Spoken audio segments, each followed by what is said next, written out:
Welcome to Spotlight on Sydney, a showcase featuring interviews and live performances from some of Sydney's amazing array of working artists. Through these showcases, we hope to give these hard-working, talented musicians the exposure and recognition they deserve. Please share and help spread the word, and most importantly, please get out and support these wonderful artists and the venues that they play at. Together, let's all make Sydney again the live music capital of Australia. Tonight, our special guest for episode 5 is the incredible Rick Melick, master piano player, Hammond specialist, vocalist, producer and songwriter. As well as playing with many of Australia's top artists for many years, he was a member of the Joe Bonamassa band, who he recorded and toured around the world with for many years, sharing the stage with people like Eric Clapton, Paul Rodgers and many more, as well as receiving gold and platinum awards.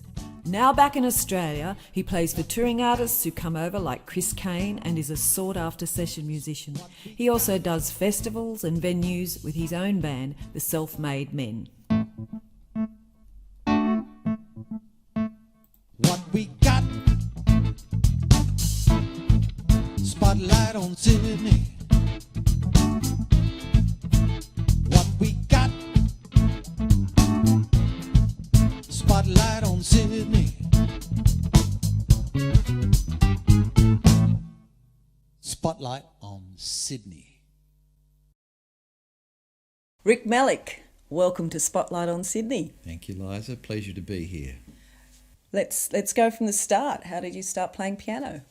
Well, I was born into a musical family. Both my uncles played for silent movies, saxophone and violin, and also a violin player doubled on piano. And my dad was a piano player. He learnt by stopping pianola.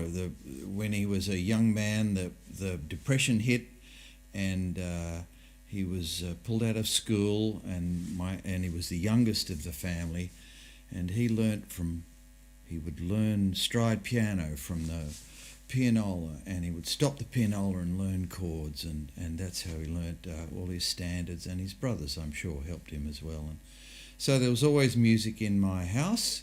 My mother was a music teacher before she got married, didn't do anything after that, and my dad always played.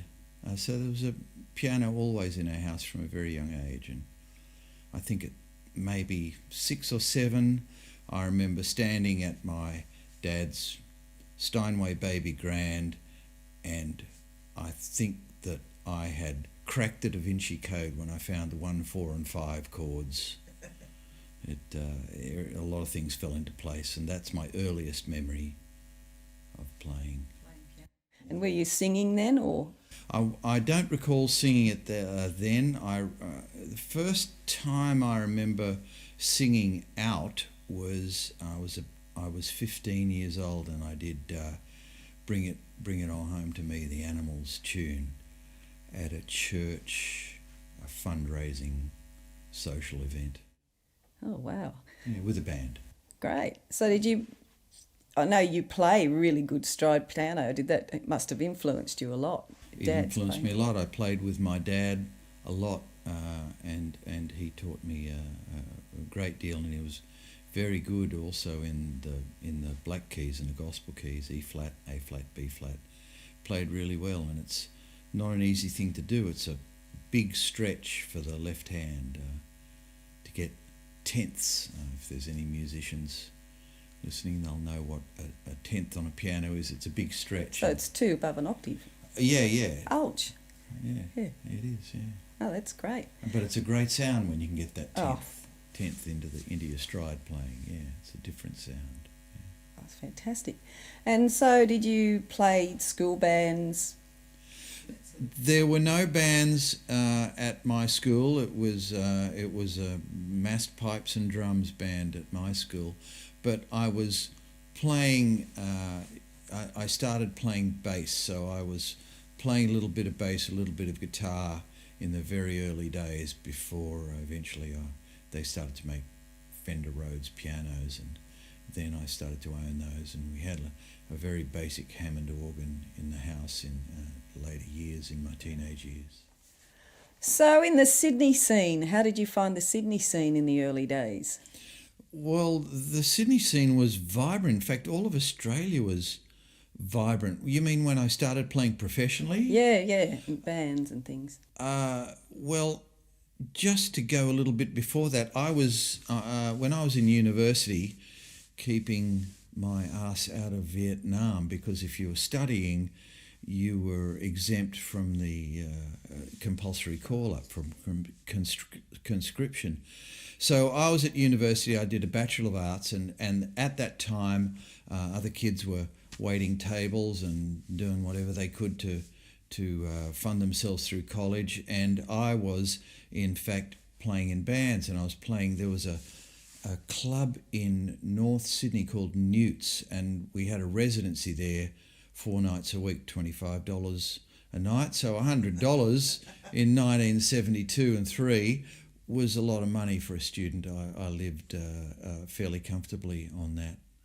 That's great. And that's where I started, and as I started to turn professional, then I was on the road a lot more, and I mean, there were gigs 7 nights a week in Sydney and Melbourne and Brisbane. Yes, there was. Yeah, how about that? And did you tour with anyone? Who did you tour with? Well, my first professional gig was with Andy Gibb, and my recollection is we were opening for the Bay City Rollers, so that's I think 76, 75 or 6, and it was $125 a week, and I had finished university by then, and it was you'll ride in the back of the truck being a Bedford open backed truck with a canvas canopy across the back, and we were told we'd be riding on top of the gear, so we're on top of this massive PA, all the stage gear with mattresses on the truck, and I recall that we were heading to Newcastle. The freeway was probably pretty new at that point, and the truck had a blew out a tire and had a flat, and we were perilously close to rolling into a ditch, and at that point I got out of the truck and went, I'm done with this mode of transport. It's too long ago to actually recall whether I held fast to my initial reaction, but I certainly remember getting out of that truck and screaming bloody murder, because that's what it almost was. It was horrible. But certainly fun days. I went from there to all kinds of gigs and cut my teeth opening for people like Chicago and Brian Ferry and Roxy Music, and with different people, sometimes with there's a lovely guitar player back in the day called Ray Berton, who was in a band called The Executives, and often mooted to have written I Am Woman with and never gotten credit for it. That's right. Although he's okay with that concept now, but he's a fantastic player and guitar player, and I worked with him a bit, and with Doug Parkinson in the early days also, and with the Dragon all through the pubs and clubs in Melbourne, Sydney, Perth. Went to Perth a lot, and we were doing a lot of opening slots for international bands as well. You can't do that now. You can't buy it now. And there's not even that. There was so many top bands that you could actually support. Like we did the same thing. You know, a couple of nights a week you'd be supporting, you know, these big venues, 1,000 people. Yes, there were, and that's how you get your education, your rock and roll education. Yeah. With those people, and also you get to. I clearly remember when I was the youngest person in the band, and therefore being consciously or unconsciously mentored by the elder members and steered musically and intellectually as well in down the right paths and some of the wrong paths. And you would have done a lot of harmonies. Yes, before that, back in the university days, I was in a band that I was. Let me go back a little bit further. Please do. At 19 years old, a man called Andrew Richardson dragged me out of University of New South Wales to go to University of New England and be in his band called Mantra, which was the hottest band in the New England area, Tamworth, Armidale, for those who don't know.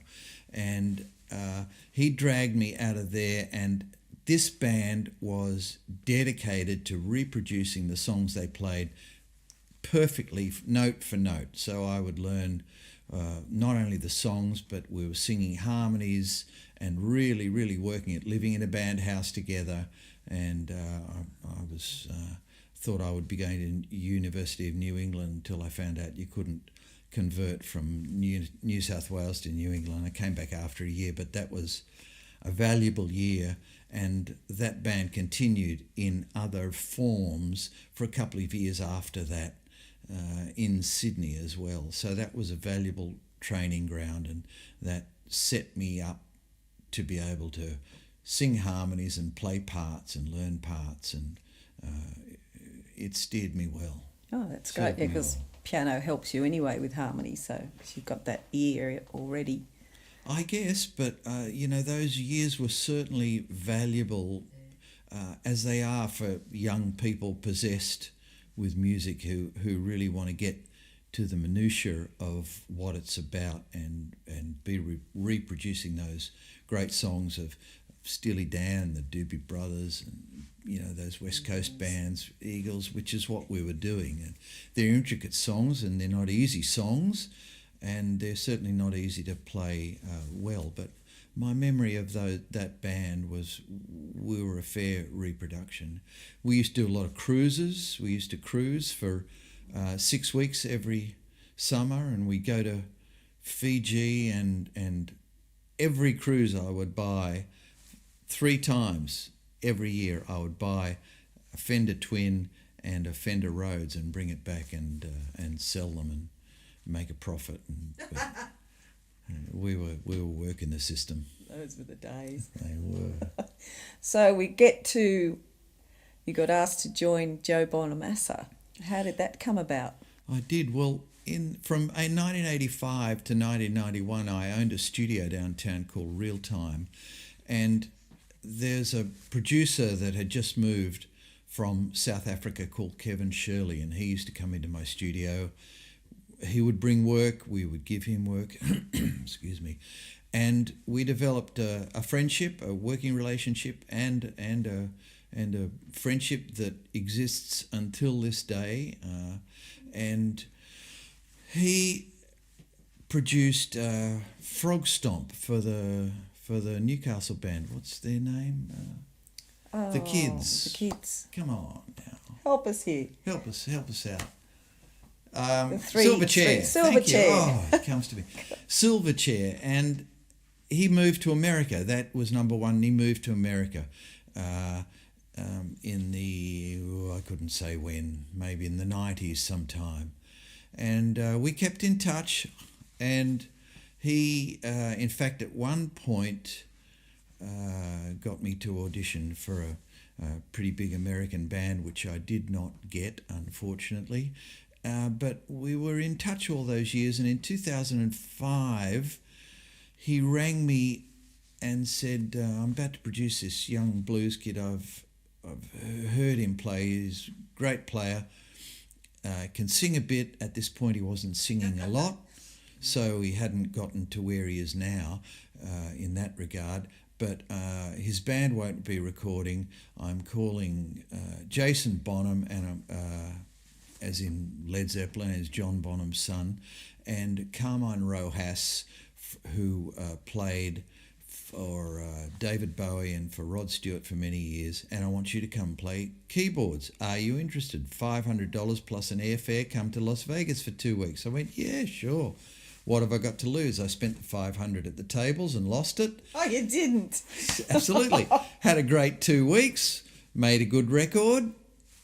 went to number one Billboard Blues charts, and off they went as a three-piece. Off Bonamassa went as a three-piece touring, and when it came to make the next record, which was 13 or 14 months later, so now we're in early 2007, Joe asked me if I might like to come and do that, and it started out just Joe and I and Kevin in the studio, and we were going to make a duo. It was going to be like a stripped down record, but the further we went, the better it sounded. So we did about 10 days or 2 weeks, just Joe and I in the studio, and had the basics of a few good things going on. And Joe then asked me if I might like to come on the road for a week or 10 days, I think it was, and I pretty much sussed that this was going to be an audition to see.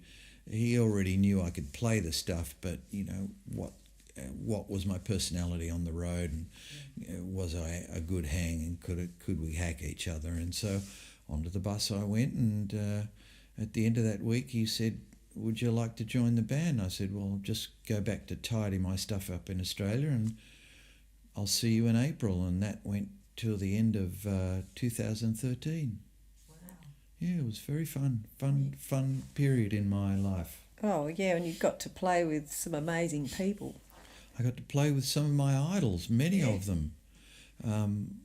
Starting with Eric Clapton, who joined us at the Royal Albert Hall concert, and Larry Carlton in Nashville, and Ian Anderson joined us at Hammersmith Odeon. That was a moment. To see Ian Anderson, I was on a riser, and Ian Anderson was just in front of me to my left, and to see him standing on one leg in the green, playing the flute. forest green, tights, playing flute, a total moment, let alone, in the Hammersmith Hall, which is so steeped in history, going back to Bruce Springsteen and all the great acts of the world have been on that stage. And Paul Rogers, you got Paul Rogers, voice. Paul Rogers and John Hyatt and Beth Hart were all in the Beacon Theatre concert, and Paul Rogers, and what a strong personality, and just a star. And Joe introduces him on stage, and he just comes out and goes like that, to 2,500 people, just give it to me, love me up, and people react to that, and he's singing so great at that age as well. John Hyatt, also such a moment at that Beacon Theatre concert. It was beautiful, and to meet these people and to have a chance to hang with them. Steve Winwood, also a major influence. Oh, wow. Yeah. And they were all good to work with? Well, we worked the same shows at them. Steve Winwood's an absolute gentleman, yeah. That's professional, I guess. They can't afford to be... They've seen and done it all. They've done it all. They just want to make good music. Yeah, and how can you be with those people and not say, tell us about Hamburg, which not like the first time they've heard it, but no. Yeah, you've got to ask. So there's some good stories. We did some gigs with Jeff Beck as well.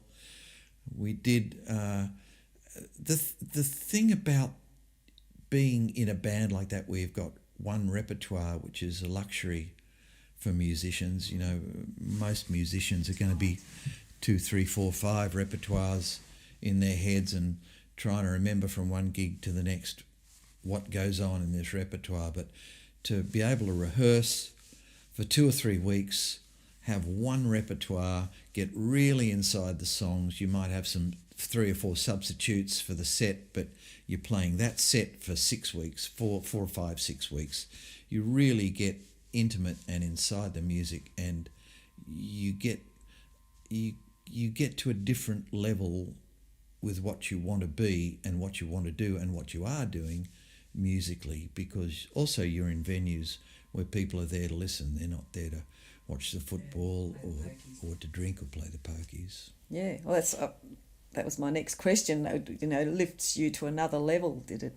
It does, yeah. I used to skulk round in the vestibule of theatres and just stand behind a column or something and catch the vibe in the vestibule. I just love that energy of expectation of an audience, and they're vibing and they're talking about what songs they hope will be there and who they're looking forward to seeing and why, and I just love that until people eventually started to recognise me, and they go, "Oh, Rick!" And I'm going, "Shh."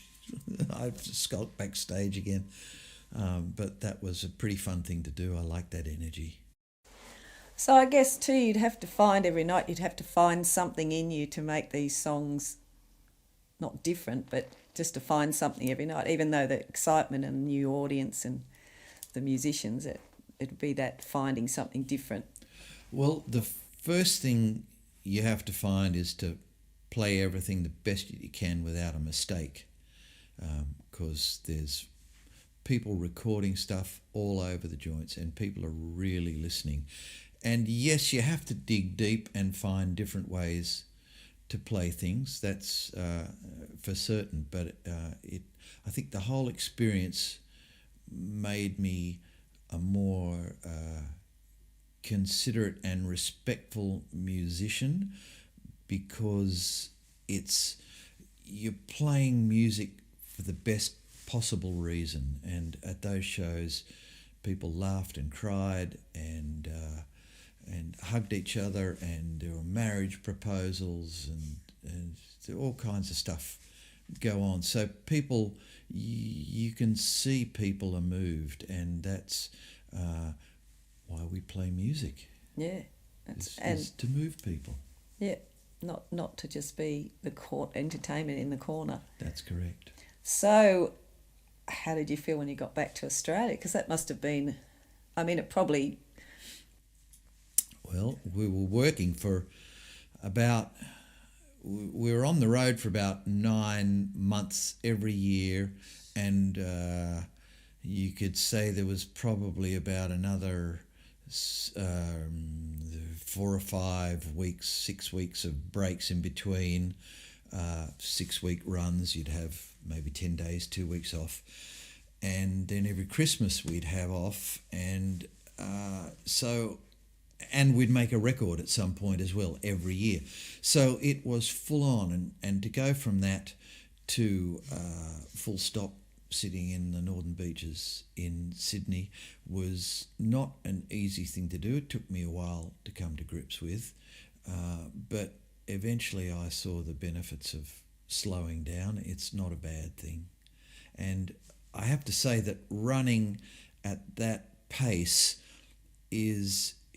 you're constantly tired. Not only are you changing time zones and countries and currency and languages and venues and crossing borders and passport control, but you're always disturbed. Your sleep is always disturbed, so you're constantly kind of jet lagged and catching up on sleep. And so I found that it was a very nice thing to sleep in my own bed eventually. It took a while. Yeah, because you were on buses and stuff too, weren't you? Yeah, we're on buses, time. Yeah. But you did get a gold and a platinum album out of it too, which is pretty special. Yeah, I got three awarded records.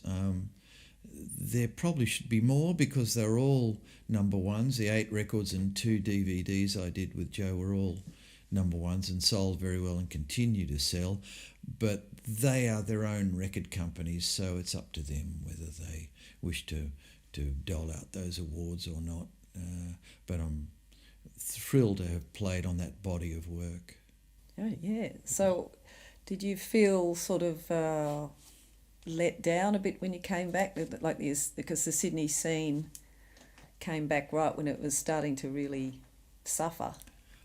I'd be lying if I said that I didn't miss playing on big stages with audiences that listen. But the challenge is to win people, and as you know, I play a lot of solo gigs as well, and I really like the solo things. I like the intimacy. I don't think there's only one more act that you can see a human do that is more intimate than than seeing someone sing. It's a very intimate occasion to be close to someone that's singing and playing. I love it, and I love to watch it, and I love to do it. So eventually I started to hit my stride and you know, kick the blues, as it were, out the back door, because life goes on and things change, and I want to change with it. I don't want to be stuck wallowing in any kind of self-pity. I want to move forward, and so 2 albums? that's what I did. Yeah. Well, my first album was in 2000, just after I had spent a couple of sojourns in New York City for 3 months at a time, 1998 and 2000. And when my buddy Kevin Shirley was living there, and he was living high on the hog, man. He was doing really well, and he had a beautiful penthouse in the Upper West Side, and we were having a lot of fun. And so I wrote my first record then, and I did my second record about 2018. I finished that, and so I've only done 2. I would hope to do another one, but we'll see if the muse is good to me and if some songs fall into my head. They won't without me trying, though. So, Rick, how has COVID affected you? Has that made a difference to everything? Well, things changed. My file sharing side of things with my studio is very good. For any musicians out there, there is a website called soundbetter.com, and this is a data bank of all kinds of musicians and singers and producers and mix engineers who are file sharing. And it's very easy, however somewhat lengthy, to get accredited with this company. But once you do, it can be very lucrative and very interesting concept. Musicians will say, I've got a song to be written or produced or mixed, or to have keyboards on, or to be sung on, or guitar on, or bass on, and who'd like to do it? And they look at your profile and go, Rick Melick, would you like to do it? If so, how much do you charge? And if we come to an agreement, then the money goes into an escrow account, and I do the files at home, and you give me the money when I deliver the WAV files to you. And it's a very good system. And there are some killer players on there, some absolute tier 1 players on this site. That's fantastic. Yeah, it's very interesting. Soundbetter.com. And you have your own site called Song Workout. I do. That's my teaching site. One of the things I found when I was touring hard was, the main conversation backstage with the guests was, fantastic, I wish I'd kept playing. I really, I gave it away when I was a teenager. That's one conversation. The other conversation is, I have the chops, I can read music, I'm a classical musician that wouldn't know where to go to play a song without the music. And that just lit me up. And so my website is about teaching songs. It's called songworkout.com, and it's about how to play a song. No manuscript, no musical notation is involved. There is it's just a PDF with the lyrics and the chords, and I'll take you through the different variations of the chords hopefully in the key that the song is written in. And there's 2 lessons, an intermediate and an advanced lesson, and people are really enjoying the site. So with your solo playing, I believe you're going to do a song for us now called Sitting on Top of the World. Yeah, I do love this song. I play with a guy called Chris Kane, a US guitar player who's just been signed to Alligator Records a few months ago this year, and he often comes to Australia. When he does, he picks up a fine band here, of which I'm happy to say I'm a part of. And when he was staying at my house last time, he said, I bet this is a record you've never heard, a Sam Cooke record named Night Moves. I think it's called Night Move or Night Moves. And on Night Moves, it's the most beautiful record, unlike any other Sam Cooke record I'd ever heard, and with different songs completely, and Sitting on Top of the World is on this record, and I just fell in love with it. It's got the most beautiful piano playing all through this record, and that's the song I'd like to do for you now. This is a song I originally heard from Howlin' Wolf. I had the pleasure of playing at one point with Hubert Sumlin sitting in with the band, who was, of course, Howlin' Wolf's guitar player for many, many years. A lovely old gentleman. This song originally written by the Mississippi Shakes, who recorded it after a big night playing at a white folks ball. And this is called Sitting on Top of the World.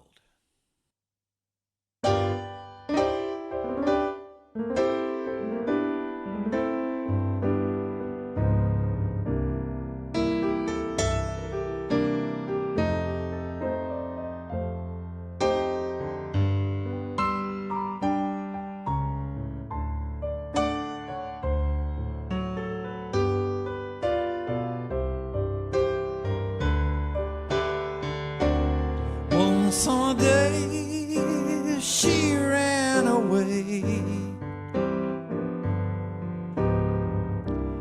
She gone and left me, she's gone to stay. And now she's gone, and don't you worry, because I'm sitting on top of the world.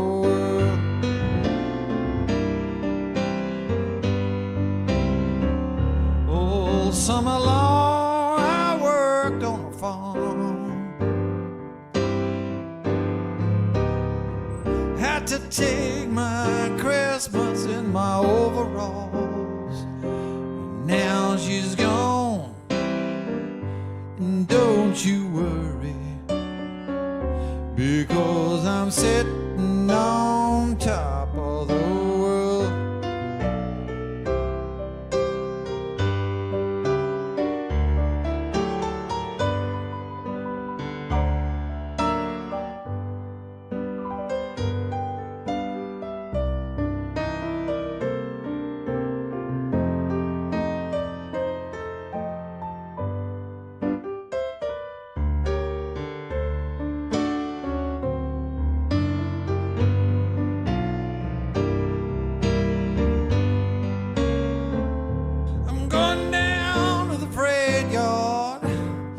Catch a freight train.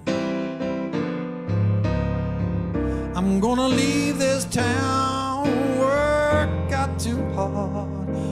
Now she's gone, but I don't worry, because I'm sitting on top of the world. Now she's gone, and I don't worry, because I'm sitting on top of the world.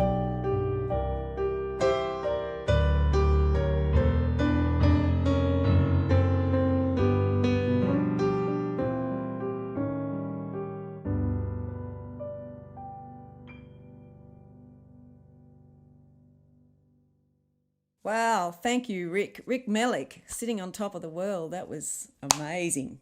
So you've just recorded a record with Max Merritt.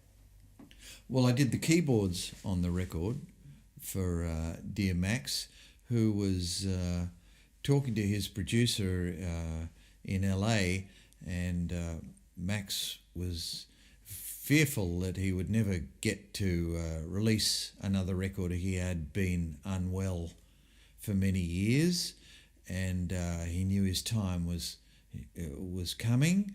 And James, his producer, took the reins and produced the most wonderful record for him, and he's just writing and singing so beautifully, and it was a thrill to be in contact with Max and to do those keyboard parts.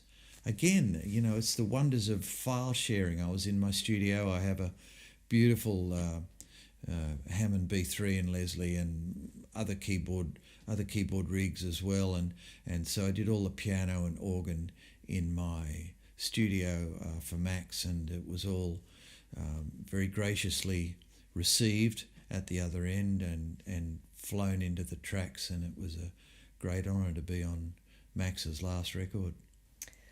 Very sad, but at least you got to do it. You know, I got did to share indeed. it. Yeah, it was a joy. It was a joy. In fact, yeah, it was a joyful Fantastic. thing. So what now for Rick Melick, apart from doing gigs and things? What have you got planned? Well, I do love to gig, yes, especially when they're in my hometown, 30-second drive away, which I do a bit of. Yeah. In Avalon, in the north of Sydney, and also the file sharing thing through Sound Better, and file sharing in general around the world is just taking off, and I think that's kind of the future for me.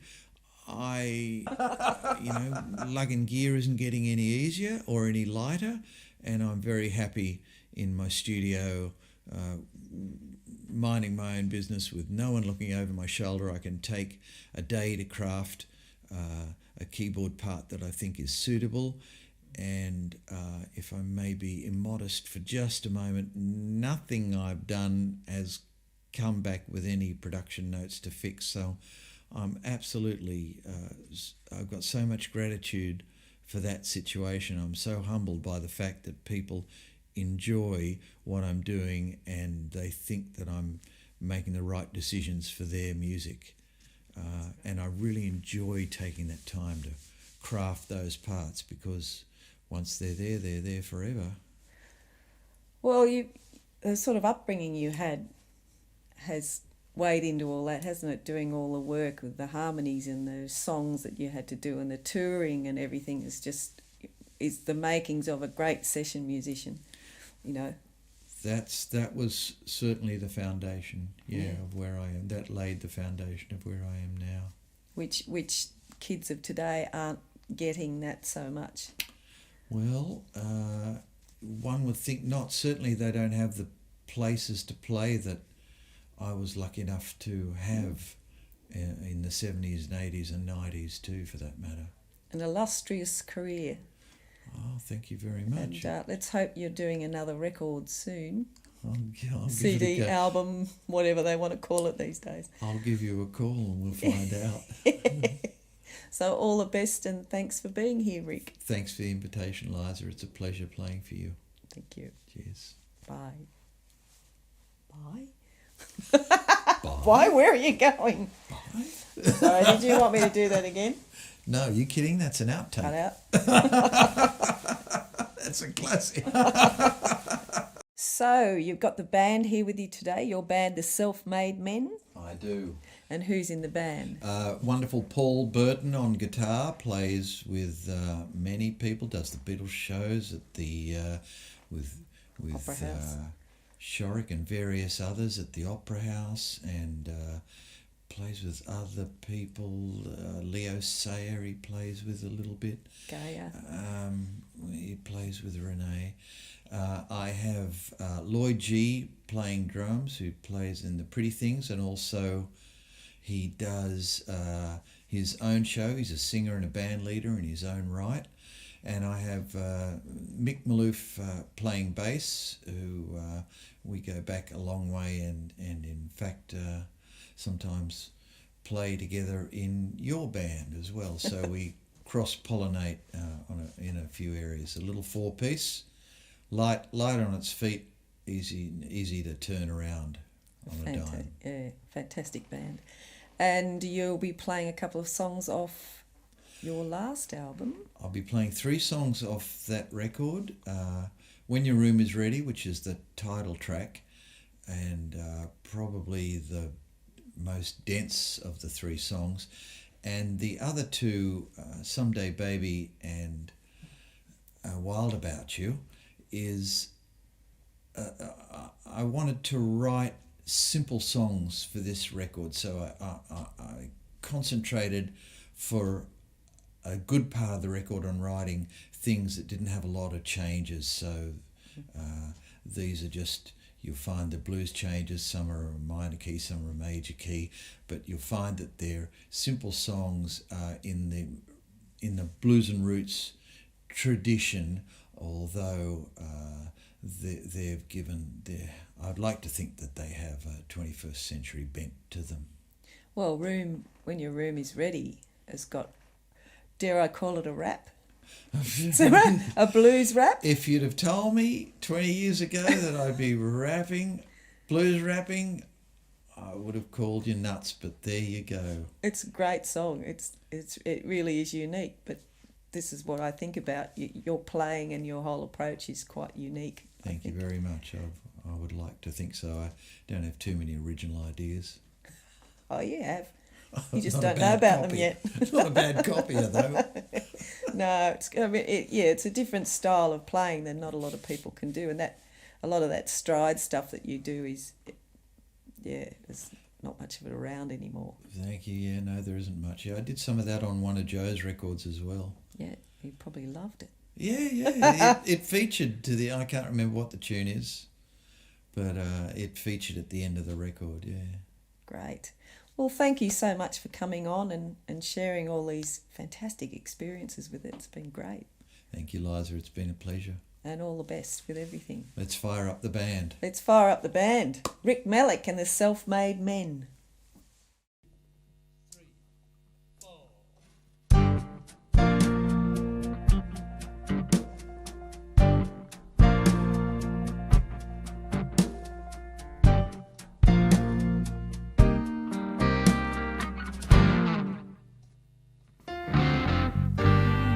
Someday, baby, you will come back home. Someday, baby, you will come back home. Someday, baby, you will come back home. You're gonna need a man and then you'll come back home. Well, one day, baby, you will understand. One day, baby, you will understand. One day, baby, you will need a man. You're gonna need a man and then you'll come back home. Well, someday, baby, you will come back home. Someday, baby, you will come back home. Someday, baby, you will come back home. You're gonna need a man and then you'll come back home. I won't be begging and pleading at the door. I won't be begging and pleading at the door. You won't see me begging and clutching at straws. 'Cause one day, baby, you'll be back home.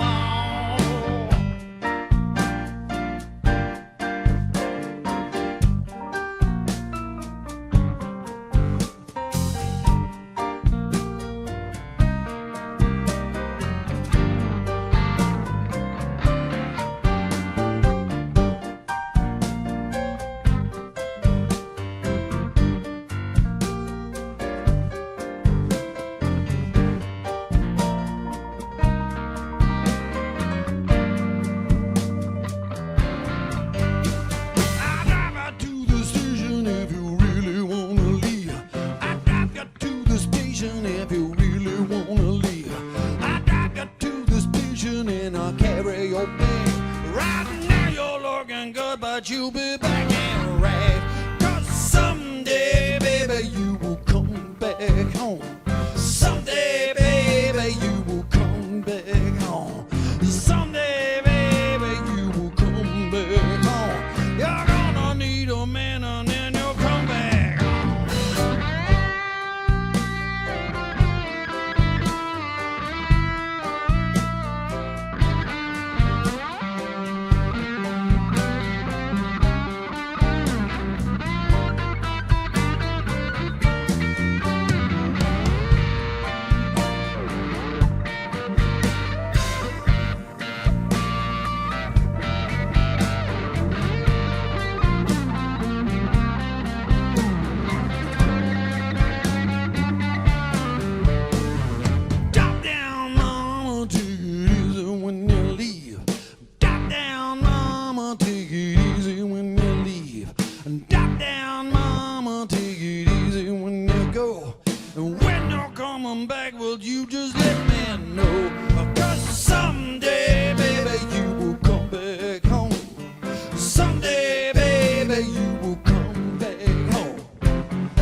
Well, I'm wild about you, baby. The way you treat me so fine. And I'm wild about you, baby. The way you treat me so fine. And I know about you, baby. Nothing I will redefine.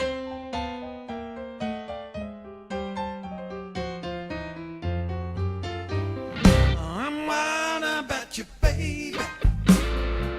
The way you treat me so fine.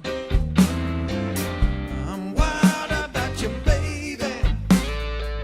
The way you treat me so fine. And then all about you, baby, I would redefine. Oh, I was up past the graveyard on my way downtown. I've been west up past the graveyard on my way downtown. When you give me all you got, girl, why would I ever let you down? Well, I'm all about you, baby. Whoa, you treat me so fine. I'm wild about you, baby. The way you treat me so fine. And another about you, baby. Nothing I would redesign. They could throw me in the water or throw me out of the car. They could throw me in the water or throw me out of the car. But I found my way back to you, 'cause you're my shining star.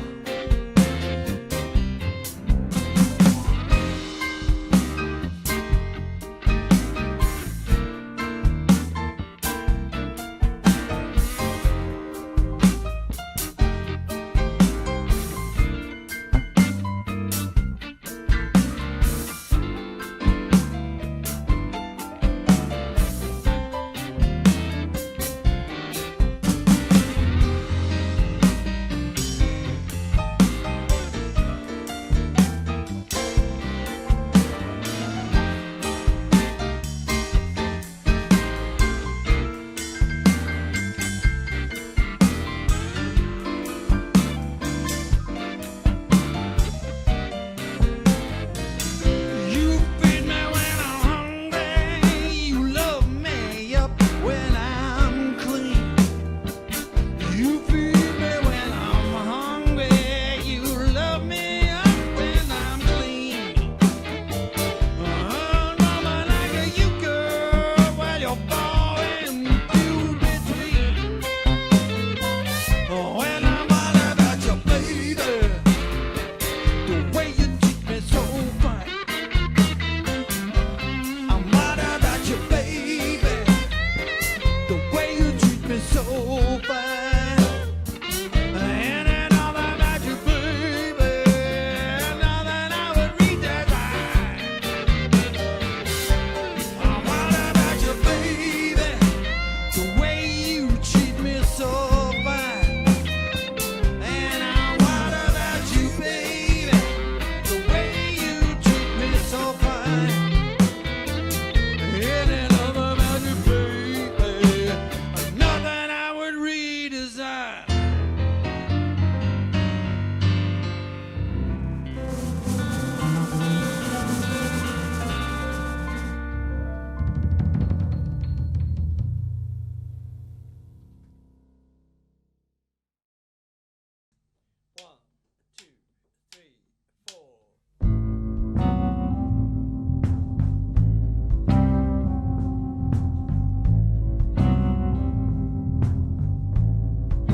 What used to feel like a month now feels like a week to me.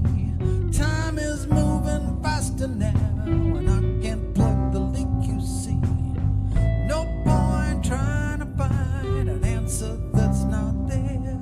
By the time I frame the question, the answer disappears. So let me tell you now, when your room is ready and your bed is made, when your ship comes in, you know you're gonna have to sail away. I hope you see what you wanna see when you look back at all you've done. 'Cause nobody wanna grow old, and nobody wanna die young. Nobody wanna grow old, nobody wanna die young. The harder I work, the luckier I get. That much is true. And anything that works for me, well, you know we're gonna work the same for you. Just take one day at a time, don't live in the past. Try to make each day better than the last. I'll let me tell you now, when your room is ready and your bed is made, when the ship comes in, you know you're gonna have to sail away. I hope you see what you wanna see when you look back at all you've done. 'Cause nobody wanna grow old, nobody wanna die young. Nobody wanna grow old, nobody wanna die young. Tell your neighbors that you love them every day. Doing's here forever, so do what you wanna do, say what you wanna say.